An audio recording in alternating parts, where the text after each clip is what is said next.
Good morning guys, कसे आहात तुम्ही? आय होप तुम्ही खूप मस्त असाल, छान असाल, सुंदर असाल, सुरक्षित असाल आणि माझ्या एका नवीन व्हिडिओमध्ये तुमचं खूप खूप स्वागत आहे. सगळ्यांनाच माहिती किंवा तुम्हालासुद्धा माहिती असेल, काही दिवसांवरतीच गणपती बाप्पांचं आगमन होणार आहे आणि खूप जणं इवन आपल्या महाराष्ट्रामध्ये सगळेच जणं खूप उत्सुक आहेत की गणपती बाप्पांचं आगमन कधी होईल आणि आपल्याला सगळ्यांना गणपती बाप्पांचं दर्शन कधी भेटेल. सो ह्या सगळ्या गोष्टी आहेत. तर मी तुम्हाला एक छोटीशी गोष्ट सांगणार आहे. मी जेव्हा लहान होते ना, तेव्हा मी लहान असताना गणपतीच्या सुट्ट्या पडल्या की मी आधी माझ्या मामाच्या गावाला जायची आणि आजीकडे 1.5 दिवसाचा गणपती असायचा आणि आम्ही खूपच धमाल मस्ती केली होती. आणि आजी म्हणजे आजी आजोबा आम्हाला ना गणपती बाप्पांच्या खूप साऱ्या अशा गोष्टी वगैरे सांगायच्या आणि आम्ही खरं आतुरतेने त्या गोष्टी ऐकायचो आणि आम्हाला खूप खूप छान वाटायचं. त्या गोष्टी ऐकायला खूप छान वाटायचं. आणि गावामध्ये प्रत्येक घरामध्ये ज्यांच्याकडे गणपती बसतो ना, त्या प्रत्येक घरामध्ये ज्या दिवशी गणपती बाप्पांचं आगमन होतं, म्हणजे गणेश चतुर्थीच्या दिवशी जेव्हा गणपती बाप्पांचं आगमन होतं, तो पहिला दिवस. पहिल्या दिवशी गणपती बाप्पांना छान मस्त 5 पक्वान्नाचं नैवेद्य अर्पण केलं जातं आणि प्रत्येक घरोघरी आधी पूर्वीच्या काळी आत्तापर्यंत आणि आजही किंवा याच्या पुढेसुद्धा गावा साईडला गणपती बाप्पांना 5 पक्वान्नाचं नैवेद्याचं ताट अर्पण केलं जातं. आता त्या ताटामध्ये काय काय असतं माहिती आहे का? डाळ भात तर हे महत्त्वाच्या गोष्टी आहेतच. प्लस वालाचं बिरडं आणि बटाटा याची सुकी भाजी आणि आळूच्या वड्या, हे जे 2 पदार्थ आहेत ना, हे खूप महत्त्वाचे असतात. पहिल्या दिवशी 5 पक्वान्नाच्या त्या नैवेद्यामध्ये हे 2 पदार्थ असतात. डाळ भात तर आहेच, प्लस वालाचं बिरडं आणि बटाट्याची सुकी भाजी आणि आळूच्या वड्या असतात. आणि ज्या आळूच्या वड्या आहेत ना, त्यासुद्धा आपल्या पारंपरिक पद्धतीने पूर्ण ते पानं एकावरती एक ठेवून, म्हणजे पानावरती बॅटर लावून त्याच्यावर दुसरं पान ठेवून तशा पद्धतीने छान मस्त रोल करून तशा पद्धतीने आळूच्या वड्या केल्या जातात जुन्या पद्धतीने. आणि आजही पहिल्या दिवशी गणपती बाप्पांना अशा पद्धतीचं 5 पक्वान्नाचं नैवेद्य अर्पण केलं जातं. आणि दुसरी गोष्ट, आता या 5 पक्वान्नाच्या नैवेद्यामध्ये काय काय असतं? डाळ भात, वालाचं बिरडं, आळूच्या वड्या, लोणचं, पापड आणि गोडामध्ये काय असतं माहिती आहे का? कोण गुलाबजाम ठेवतं, तर कोण श्रीखंड ठेवतं, कोण खीर करतं. आता श्रीखंड आणि खीर असेल तर त्यानुसार ते पुरी करतात आणि गुलाबजाम असेल किंवा बासुंदी वगैरे असेल तर मग त्यावेळेस ते भाकरी करतात. म्हणजे डाळ भात, त्यानंतर वालाचं बिरडं, आळूच्या वड्या, भाकरी, गुलाबजाम किंवा बासुंदी, लोणचं, पापड आणि भजी असेल तर भजीही करतात. तर असं हे 5 पक्वान्नाचं जे नैवेद्याचं जे ताट आहे ते गणपती बाप्पांना अर्पण करतात. तर आज मी तुम्हाला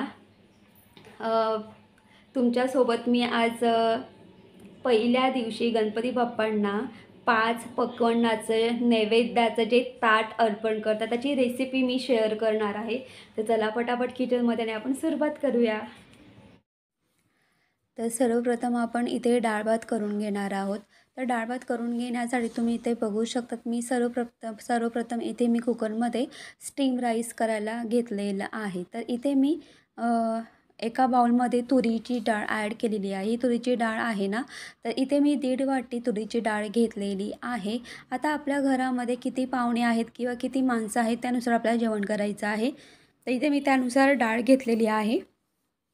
ही तुरीची डाळ 2 ते 3 पाण्यामध्ये स्वच्छ धुवून घ्यायची आहे आणि त्यामध्ये पुन्हा पाणी ॲड करून अर्धा तास ही डाळ पाण्यामध्ये भिजत ठेवायची आहे. त्यानंतर कुकरमध्ये ही डाळ ट्रान्सफर करायची आहे. इथे मी अर्धा चमचा हळद ॲड केलेली आहे, 2 मिरच्या ॲड केलेल्या आहेत, 1 टोमॅटो ॲड केलेला आहे आणि इथे आपल्याला मी इथे 2 लसणाच्या पाकळ्या बारीक कट करून ॲड केलेल्या आहेत. चवीनुसार मीठ ॲड करायचं आहे आणि इथे मी 2 चमचे ऑइल ॲड केलेलं आहे. ऑइलमुळे काय होतं माहिती आहे का? ही आपली जी तुरीची डाळ आहे ना, ती खूप छान मस्त मऊ आणि सॉफ्ट शिजते. ऑइल आणि मिठामुळे ही डाळ मस्त मऊ शिजते. तर झाकण लावून घ्यायचं आहे आणि छान मस्त 4 शिट्ट्या काढून घ्यायच्या आहेत. 4 शिट्ट्या काढून झालेल्या आहेत. मी इथं कुकर ओपन केलेला आहे. आता ही जी डाळ आहे, डाळ छान मस्त आपल्याला घोटून घ्यायची आहे. तर मी ते अशा पद्धतीने ही डाळ घोटून घेतलेली आहे. आता आपण तडका देणार आहोत. तर इथे मी तडका बाउलमध्ये ऑइल ॲड केलेलं आहे. यामध्ये आपलं जिरं राई ॲड करायचं आहे. त्यानंतर कढीपत्ता ॲड करायचा आहे आणि हा तडका आपल्या डाळीमध्ये द्यायचा आहे. जर तुम्हाला डाळीमध्ये हिंग टाकायला आवडत असेल, तुम्ही हिंगाचाही वापर करू शकतात. छान व्यवस्थित मिक्स करून घ्यायचं आहे.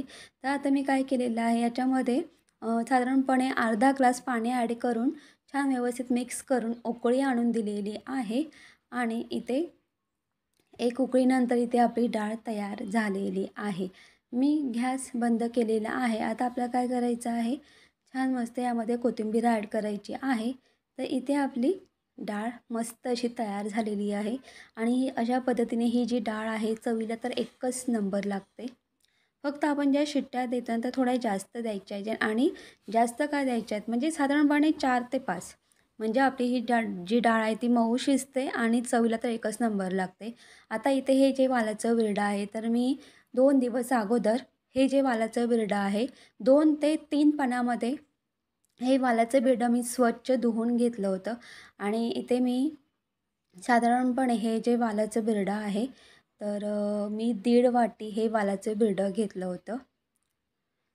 2 ते 3 पाण्यामध्ये स्वच्छ धुवून घेतल्यानंतर त्यामध्ये पाणी ॲड करून झाकण ठेवून पूर्ण रात्रभर मी हे वालाचं बिरडं म्हणजे याला वाल बोलतात. हे वाल मी पाण्यामध्ये भिजत ठेवले होते पूर्ण रात्रभर. दुसऱ्या दिवशी सकाळी उठून मी काय केलेलं आहे, या ह्या वालाचं जे पाणी आहे ते काढून टाकलेलं आहे. एक कपडा घ्यायचा, या कपड्यामध्ये हे जे वालाचं बिरडं आहे ते छान मस्त आपल्याला बांधून घ्यायचं आहे. आणि पूर्ण दिवसभर आणि पूर्ण रात्रभर हे आपल्याला छान मस्त असं ठेवायचं आहे. कारण आपल्याला या वालाच्या बिरड्याला छान मस्त असे मोड आणून द्यायचे आहेत. तर तुम्ही इथे बघू शकतात दुसऱ्या दिवशी म्हणजे इथे आपल्या वालाला छान मस्त असे मोड आलेले आहेत. आता हे जे बिरडं आहे, तर हे वालाचं बिरडं तयार झालेलं आहे. आता हे वालाचं बिरडं आपण पटापट निवडून घेऊया. तर इथे मी ते वालाचं बिरडं निवडून घेतलेलं आहे. तर चला आता आपण भाजी करायला सुरुवात करूया. तर इथे आपण सुकी भाजी करणार आहोत. तर सुक्या भाजीसाठी ते आपण सुकं वाटण करणार आहोत. तर इथे मी 1 वाटी भरून खोबऱ्याचा कीस घेतलेला आहे, खडा मसाला घेतलेला आहे, जिरं घेतलेलं आहे. आता तुमच्याकडे जोही काही खडा मसाला असेल तर सगळंच घ्या. आता माझ्याकडे जो खडा मसाला होता तो मी सगळाच घेतलेला आहे. फ्रायमध्ये हा जिरा छान मस्त भाजून घ्यायचा आहे. त्यानंतर हा खडा मसाला भाजून घ्यायचा आहे आणि त्यानंतर हा खोबऱ्याचा कीस आपल्याला मस्त भाजून घ्यायचा आहे. आणि मंद गॅसवरती हे सगळं भाजून घ्या. आता हे थंड करून घ्यायचं आहे. थंड करून झाल्यानंतर ग्राइंडरच्या भांड्यामध्ये खडा मसाला, जिरा आणि भाजलेलं खोबरं ॲड करायचं आहे आणि छान मस्त याचं सुकं वाटण तयार करायचं आहे. तर इथे आपलं असं हे सुकं वाटण तयार झालेलं आहे. इथे मी गॅस ऑन केलेला आहे, कढई ठेवलेली आहे. कढईमध्ये ऑइल ॲड केलेलं आहे. त्यानंतर ऑइल गरम झाल्यानंतर जिरं राई ॲड करायचं आहे. इथे टेचलेलं लसूण ॲड करायचं आहे.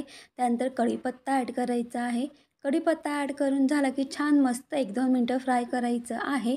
त्यानंतर इथे आपल्याला कांदा ॲड करायचा आहे. कांदा ॲड करून झाल्यानंतर इथे आपण चवीनुसार मीठ ॲड करणार आहोत. तर इथे मी पूर्ण अर्धा चमचा मीठ ॲड केलेलं आहे. अर्धा चमचा मी इथे हळद ॲड केलेली आहे. छान व्यवस्थित मिक्स करून घ्यायचं आहे.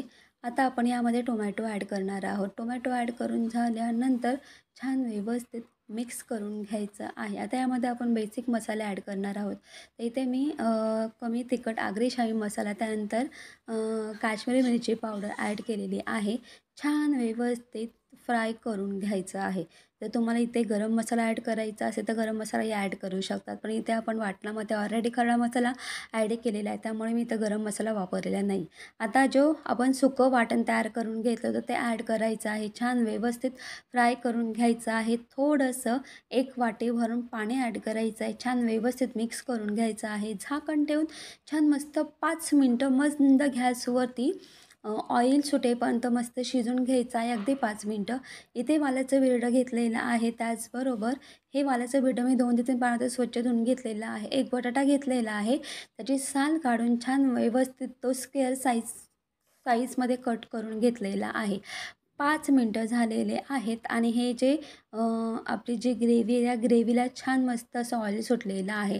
आता वालाचं बिरडं आणि बटाटा ॲड करायचा आहे. छान व्यवस्थित मिक्स करून घ्यायचं आहे आणि मिक्स करून झाल्यानंतर झाकण ठेवून आपल्याला 30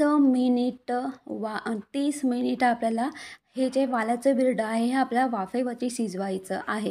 तुम्ही कढईवरती एक प्लेट ठेवून त्या प्लेटवरती तुम्ही 1 ग्लास पाणी ॲड करून तुम्ही तसंही वालाचं बिरडं तुम्ही मंद गॅसवरती शिजवू शकतात. आता मला ना इथे कढईवरती ना कुठलीही प्लेट नाही ठेवायला, म्हणून मी काय करते, झाकण ठेवून मंद गॅसवरती वाफ देते.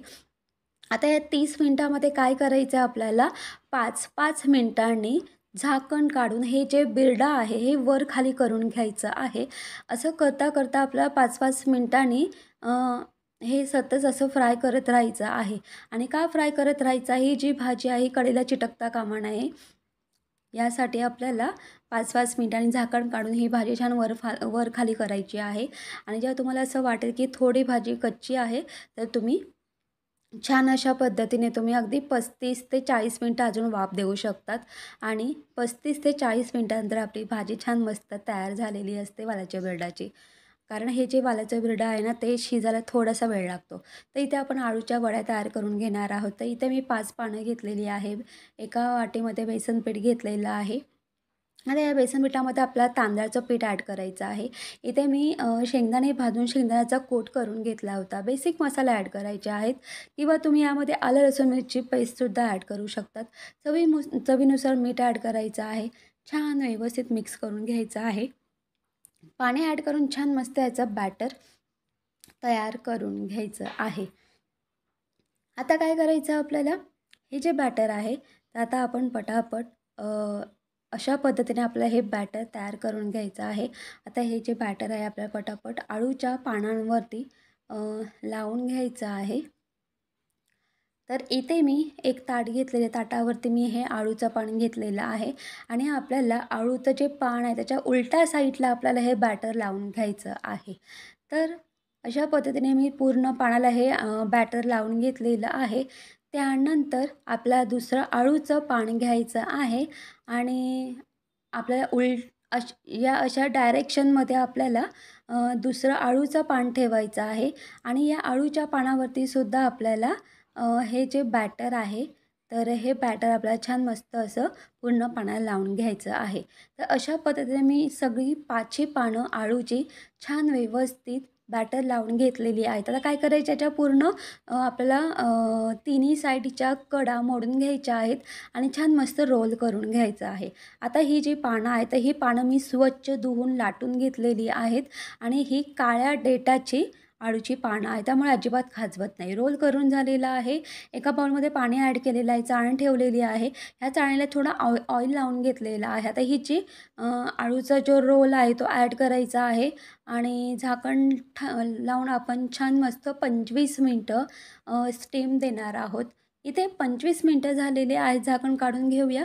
तर आता हा जो रोल आहे हा काढून आधी थंड करून घेऊया.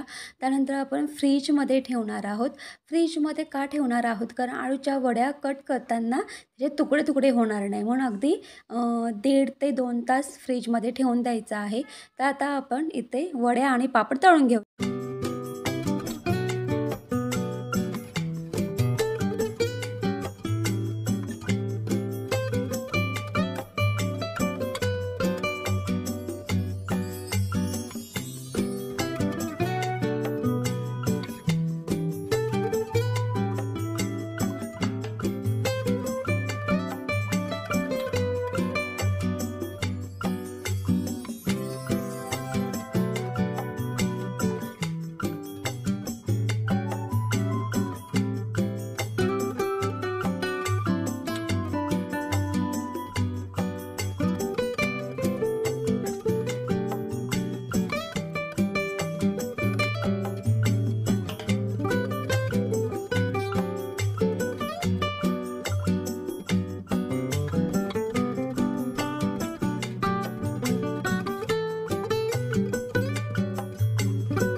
तुम्ही बघितलं असेल की आपण छान अशा पद्धतीने नैवेद्याचं ताट तयार करून घेतलेलं आहे. आणि तुम्हाला खरं सांगू का, म्हणजे ना आपण जे वाटण केलेलं आहे त्या वाटणामध्ये खरं म्हणजे सुक्या भाज्या केल्या जातात. आणि म्हणजे कुठलंही कडधान्य असेल, तुम्ही त्या वाटणामध्ये त्या कडधान्याची सुकी भाजी करा, कुठलेही कडधान्य, ती भाजी खूपच छान लागते. नक्की ट्राय करा. कारण जे आपण वाटण तयार केलं ना, ते वाटण महत्त्वाचं आहे आणि ते सुकं वाटण आहे. आणि तुम्ही ते वाटण फ्रीजमध्ये सुद्धा स्टोअर करून ठेवू शकतात. सो या सगळ्या गोष्टी आहेत. आणि पहिल्या दिवशी गणपती बाप्पांना हे नैवेद्याचं हा ताट अर्पण केला जातो. आणि ना ते जे नैवेद्य असतं ना, एवढं छान असतं ना, तर जे जेवण, डाळ भात, म्हणजे त्या दिवशीचं जे जेवण असतं ना, खूप टेस्टी असतं. भले तुम्ही कितीही ते जेवण साधं बनवा, पण ते जेवण खूप टेस्टीच असतं. कारण गणपती बाप्पांचा आशीर्वाद त्या जेवणामध्ये असतो आणि तो आशीर्वाद आपण सगळेच जण घेत असतो. सो ह्या सगळ्या गोष्टी आहेत. आणि गावाकडे समजा प्रत्येक घरोघरी गणपती बसतातच आता, पण गणपती बाप्पांचं दर्शन घ्यायला जे भाविक येतात, भक्त येतात, ते दर्शन घेतातच. पण आलेले भक्त रिटर्न जात नाही, म्हणजे रिकाम्या पोटी जात नाही. त्यावेळेस त्यांना त्यांना जेवायला दिलं जातं. जे गणपती बाप्पांना जे आपण 5 पक्वान्नाचं नैवेद्याचं ताट अर्पण करतो, तेच ताट सगळ्यांनासुद्धा प्रसाद म्हणून खायला देतात. सगळ्यांना थोडं, म्हणजे डाळ भात भाजी सगळ्यांना थोडं थोडं असं ते जेवायला देतात. तर हा असा प्रसाद असतो. आणि गावा साईडला आजही किंवा आत्तापर्यंत हे सगळं चालत आलेलं आहे. आणि अजूनही ह्या सगळ्या म्हणजे परंपरा चालवत आहेत. आणि हे खूप छान आहेत. म्हणजे कोणीही जरी आलं गणपती बाप्पाचं दर्शन घ्यायला, त्याला जेवल्याशिवाय पाठवत नाही. त्यांना सांगतात, बाबा तुम्ही थोडं खा, पण जेवून जा. आणि हाच तर खरा आशीर्वाद असतो. आणि हा आशीर्वाद कोणाचा असतो, तर गणपती बाप्पांचा असतो. आणि गणपती बाप्पांचं पण हेच असतं की माझे जे भक्त येतात ते पोट भरून जेवून गेले पाहिजेत. सो या सगळ्या गोष्टी आहेत. तर गाईज, तुम्हाला माझा व्हिडिओ कसा वाटला ते कमेंट्स करून सांगा. जर तुम्हाला माझा व्हिडिओ आवडला असेल तर माझ्या व्हिडिओ लाईक शेअर करा. माझ्या चॅनलवरती नवीन असाल तर माझा चॅनल सबस्क्राईब करायला अजिबात विसरू नका. तोपर्यंत बाय बाय, टेक केअर. तुम्ही तुमची काळजी घ्या. Bye bye.